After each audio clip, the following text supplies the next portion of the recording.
You already know the statistic. The one about lottery winners ending up broke, dragged into lawsuits, robbed, betrayed by people they once trusted. Something like 70% of them lose it all within a few years.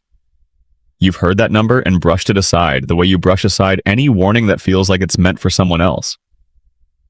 You still pick up a ticket now and then, tucking it into your wallet at the gas station like a small, harmless daydream you never really expect to collect on. Tonight is no different. $1,143 in your checking account, payday still 3 days out, and a $2 ticket that means absolutely nothing until 2 days later, on an ordinary Thursday afternoon, 6 numbers land in an order that shouldn't happen, and $450 million flashes across your screen. That figure isn't the real number, though. That's just the headline version, the one before the lump sum math kicks in. The claims office in Sacramento is nothing special. Beige carpeting, a water cooler humming in the corner, and a woman named Denise Whitfield sitting behind the desk, clearly a veteran of this exact moment, clearly unbothered by the fact that it's your first time living it.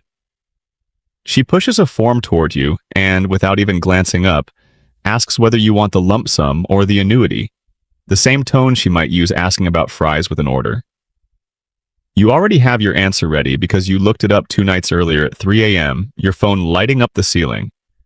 The annuity would eventually hand you the entire $450 million, spread out over 30 payments across 29 years, each one 5% larger than the last. A check arriving annually until you're an old man. The lump sum is whatever cash the lottery actually has sitting in its account today, and today's cash is never as large as 3 decades of promises. You say lump sum before she even finishes asking. The number that comes back isn't $450 million. It's $225 million. Half of it is gone before you've even picked up a pen. Denise doesn't react. She's already reaching for the next form. Federal law mandates a 24% withholding right. There at the counter, no room to negotiate, no delay, and that shaves another $54 million off the top before you've even walked out the door. What's left is $171 million. You stare at it, waiting for it to feel like something. It doesn't yet. Here's the part nobody mentions while you're standing in line buying the ticket. That 24% is only a deposit. A win this large puts you almost entirely into the highest federal tax bracket, and the rest of the bill doesn't come due until next April, because the government knows you aren't going anywhere. Add roughly another 13%, and by the time you actually file your taxes, you're left with something close to $141.75 million. That's the true number. The one that's actually yours, not the one flashing across the news ticker, not the one your coworkers are already texting each other about. Then Denise tells you something that catches you off guard. California doesn't tax lottery winnings at the state level, not out of generosity, but because state law simply exempts lottery prizes from state income tax, even while it taxes nearly everything else you'll ever earn. It's the one figure in the entire building that doesn't shrink. Watching $450 million collapse down to $141.75 million in the span of 20 minutes, you almost laugh. It feels like a private joke at your expense. Grant DeLoqua, the estate attorney the Lottery Commission recommends before you've even left the building, hands you his card and drops the word trust like it's a life preserver. A blind trust keeps your name off the public list of winners, keeps the wire transfer anonymous, keeps your home address out of some database a stranger's cousin could dig up in 10 minutes. He says all of it quickly, like routine, because for him it is routine. For you, it's the opening line of a language you didn't know you'd need to learn by the next morning. You walk out into the parking lot, still clutching the folder, $141.75 million now technically attached to your name, or to a trust bearing your name. Your phone buzzes. You already know who it is before checking. Your mother has been calling every 20 minutes since yesterday, and you haven't answered once. What family money really costs? You finally call her back from the parking lot, engine idling, air conditioning fighting off the Sacramento heat. She answers on the first ring as if she's been holding the phone the entire time. You don't lead with the number. You can't. Saying $141.75 million out loud still doesn't feel real. Instead, you ask what's still owed on the house. $63,400. The figure she's recited to you in frustration 100 times over the years feels like something you can actually wrap your hands around. 3 days later, you're standing inside a Bank of America branch in Stockton, and the loan officer keeps glancing at you like she's trying to place your face. The wire clears in under 10 minutes. Your mother doesn't say thank you. She just cries right there in the lobby, the kind of crying that comes out sideways. And you realize it's the first time you've ever watched her stop running numbers in her head. For about a month, you feel invincible. You quietly erase $28,000 in credit card debt belonging to your best friend, Casey Ambrose, who's worked the same shift at a Kroger distribution center for 6 years and has never once asked you for a thing. You do it without warning her. She finds out only when the collection calls stop. That kind of giving comes naturally to you. It's the other kind that starts to wear you down. Your inbox fills up with messages from old classmates, from strangers, from a GoFundMe link forwarded through 3 separate group chats. You try to read every single one. You can't keep up. Something inside you starts shutting down just to survive the volume, and that shutting down feels worse than any outright refusal ever did. Then there's your cousin Reggie Callahan, who calls 2 weeks after word spreads through the extended family. Nobody knows exactly how, but it always spreads. He wants $100,000 to launch a landscaping business. You wire it that same afternoon, no paperwork, no repayment terms, because asking your own blood to sign a repayment plan feels like an insult you're not prepared to deliver. What you don't yet understand is that money handed over this way has no legal road back to you. It isn't a loan, it's a gift. And gifts don't return once they've vanished into a down payment on a Ford Raptor and a long weekend in Vegas with 3 of Reggie's friends. 4 months later, Reggie calls again, not to apologize, but to ask for $250,000 this time, framing it like something owed to him. For the first time since Sacramento, you say no, and Reggie fires back a line that will sit in your chest for years. You forgot where you came from. He starts telling people you turned your back on family. You didn't turn your back on anything. You simply found the boundary of what you're willing to give away without expecting anything in return. That night, alone in a house that already feels too big and far too quiet, you understand something you couldn't have grasped. Standing in that gas station parking lot, the people who loved you before don't want a person anymore. They want a machine that dispenses cash on demand, and the instant that machine says no, it stops being family and becomes the villain of the story. That same week, you start browsing real estate listings, somewhere with a gate. Lifestyle creep and the price of comfort.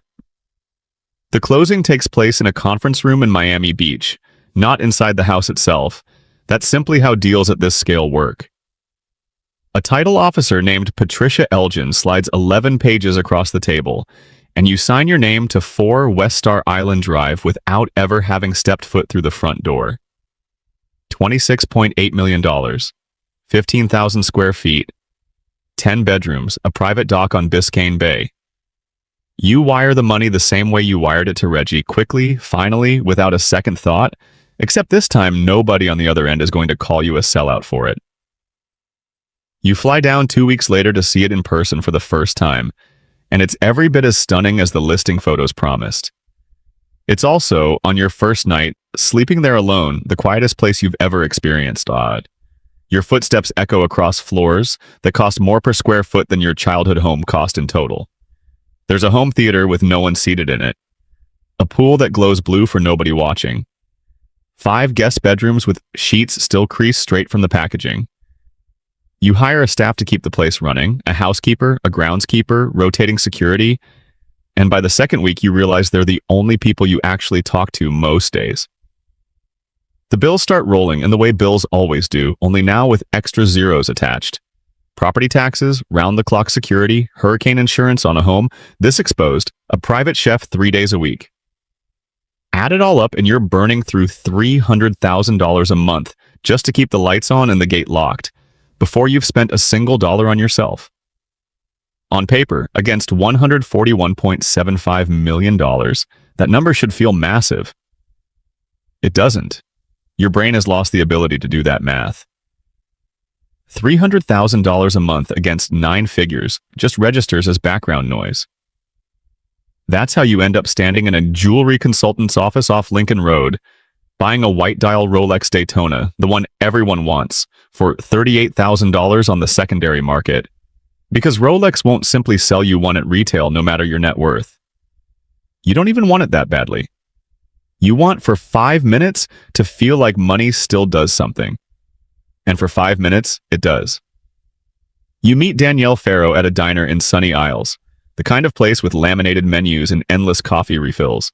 And for 3 weeks, everything feels wonderfully ordinary.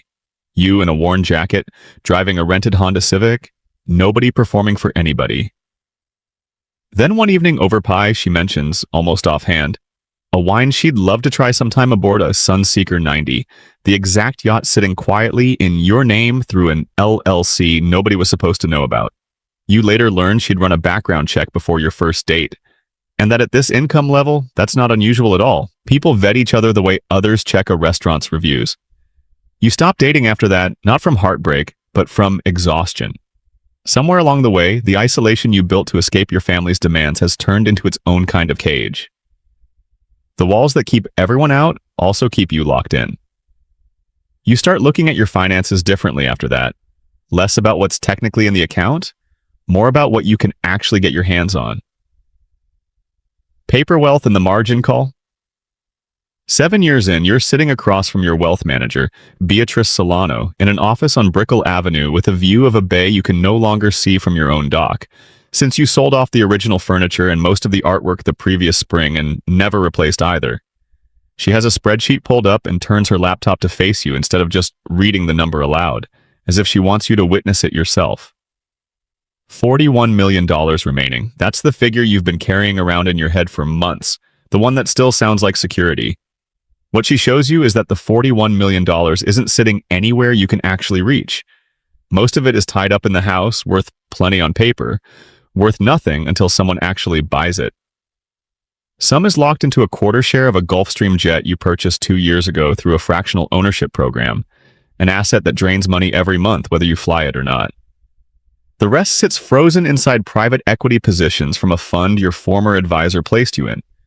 Money that doesn't return until the fund decides it will, sometimes 7 or 10 years down the road.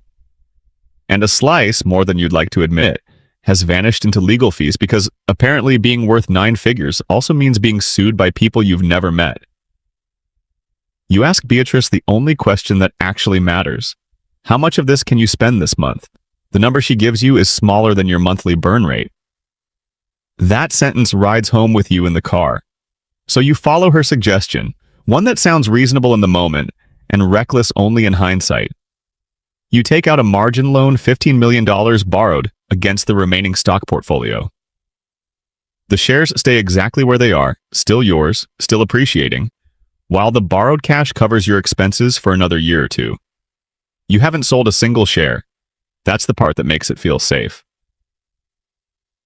What nobody spells out clearly enough, not Beatrice, not the paperwork, not the calm voice at the private banking desk, is what happens the moment those shares stop being worth what they were the day you signed.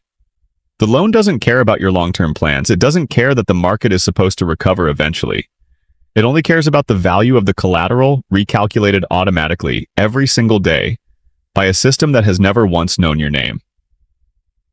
You sign the paperwork in April. For a while, it plays out exactly as promised. The $15 million lands, the monthly burn stops feeling like a countdown. And for the first time in years, you let yourself believe you've cracked the code the wealthy use, leaning on debt instead of losing to it. You don't think about that loan again for 7 months. There's no reason to. The market's been steady. Beatrice hasn't called. Then, on a Tuesday in November, she does Anya. The unraveling. The phone rings at 6:14 in the morning, and you know before answering that no one calls at that hour with good news. The market has dropped 25% over the past week, faster than any model at her firm accounted for, and the shares backing your $15 million loan are no longer worth what they were in April. The bank doesn't ask what happened. It doesn't care what happened. It simply needs $8 million in cash within 48 hours, or it will liquidate whatever's necessary to cover itself. You sit on the edge of the bed inside the Star Island house, phone pressed to your ear, running the numbers the same way you've run every number since that gas station parking lot, pissed and hoping you're wrong. You're not. You don't have $8 million sitting anywhere liquid. You have a house worth $26.8 million that takes months to sell even in a strong market. A quarter share of a jet nobody's buying on 48 hours notice. And a portfolio that's the one thing standing between you and the number the bank just gave you. There's no version of the next 2 days that produces $8 million any other way. So the bank does exactly what the paperwork always allowed it to do. At the very bottom of the market's worst week in years, it sells your shares for you, not on your timeline, not at a price you'd ever willingly accept, just the fastest execution available at the worst possible moment. By Thursday afternoon, the portfolio that anchored everything else is gone. Not shrunk. Gone. Standing in the kitchen holding a phone that stopped ringing, you assume this is rock bottom. It isn't. 3 weeks later, a new accountant, Wendell Ashby, the third one you've hired since your original guy retired to Sarasota, calls about the year's filing and uncovers something buried in a real estate transaction from 3 years back, from a time when you still had people around you who were supposed to be catching exactly this kind of thing and weren't. A miscalculated property transfer, the kind of mistake that sits dormant for years until someone finally opens the right file. The IRS wants $2.8 million, original tax, penalties, and interest all quietly compounding the whole time nobody noticed. There's no negotiating a bill like that. No plan survives it. It isn't dramatic, it just arrives on a Tuesday, like everything else that's mattered in this story, and it finishes what the margin call started. The foreclosure notice reaches the Star Island address 6 weeks later, delivered by a process server who's almost apologetic about it, as if he already knows exactly what's inside the envelope. You stand in the doorway of a house you closed on in a conference room without ever having seen it beforehand, and you sign for the notice the same way you signed for everything else. Quickly, finally, alone. You spend your last night in that house, wandering through rooms that already feel like they belong to someone else. The pool still glows blue through the window. Nobody's in it. Nobody ever really was? By morning, you're packing what fits into 2 suitcases. What's left when it's all gone? The apartment in Stockton is smaller than the one you had before any of this began. And the irony isn't lost on you. Somehow you've ended up with less space than the version of yourself who bought a $2 ticket out of boredom. The lease application asks for your credit score, 500 I-12. You watch the leasing agent's expression shift as she does the math on whether to even bother considering you. And for a moment you're right back in that gas station parking lot, except this time there's no winning ticket in your hand. Within the month, you're back on a warehouse floor, one on the outskirts of Stockton, different company, same motions. $16.10 an hour. Your body remembers the rhythm before your mind catches up. The twist, the lift, the familiar ache settling into your shoulders by the 4th hour. The IRS is still owed $340,000 that wasn't recovered before your accounts ran dry, and federal law allows them to garnish a portion of every paycheck until it's satisfied. So what actually lands in your account each week is smaller than what the pay stub claims. You do that math every payday now. You never used to. Here's the part almost nobody warns you about. The first time you were broke, you didn't know any different. It was just your life. This time, you know exactly what silence sounds like inside a 15,000 square foot house. You know exactly how a Rolex feels on your wrist. You know exactly what it's like to say yes to anything without ever checking a balance first. That memory doesn't fade, it just lingers there beside the $16.10, refusing to be of any use. One Sunday you go see Casey, the friend whose student loans you quietly paid off 9 years ago, the one who never once asked for anything more after that. She's still at the same distribution center, still driving the same car, but she's got a modest place of her own now, has chipped away at her mortgage, and quietly puts something into her 401k every month without ever making a headline out of it. You sit on her couch, nursing a beer that costs less than the tip you used to leave at dinner, and you realize she isn't just doing fine. She's free in a way you haven't felt since Denise Whitfield first slid that form across her desk in Sacramento. You think about everyone who wrote to you, Every relative who branded you a machine the moment the answer was no. And you finally understand something you couldn't have grasped that day in the claims office, holding $141.75 million with no idea yet what it would eventually cost you. The money never actually changed anyone. It just widened the distance between you and every person you'd ever loved, one wire transfer at a time. That night, waiting for the bus in the rain because your car is back in the shop again, you watch a guy about your age scratching off a ticket beneath the flickering bus stop light, grinning as if he already senses something good coming his way. He glances up, catches you watching, and asks if you can imagine what would happen if he won. Wire transfer at a time. That night, waiting for the bus in the rain because your car is back in the shop again, you watch a guy about your age scratching off a ticket beneath the flickering bus stop light, grinning as if he already senses something good coming his way. He glances up, catches you watching, and asks if you can imagine what would happen if he won. You know exactly what would happen. You just don't know how to say it in a way he'd actually believe. The ticket was never what broke you. The bus doors close and you don't answer him. You just watch the window fog up between you and the version of yourself he still is. You know the ache of a warehouse floor at midnight better than anyone ever should, twice in one lifetime. And you know now that the money never touched that ache. It just gave it somewhere much bigger to echo. Tomorrow you'll clock in at 6 a.m. again. The garnishment will take its share, and the couch in Casey's living room will still feel more comfortable than anything you ever spent millions on. What you can't stop turning over, riding the bus home through the rain, is whether the empty rooms broke you first, or whether you walked in already broken and the house simply gave it somewhere bigger to sit.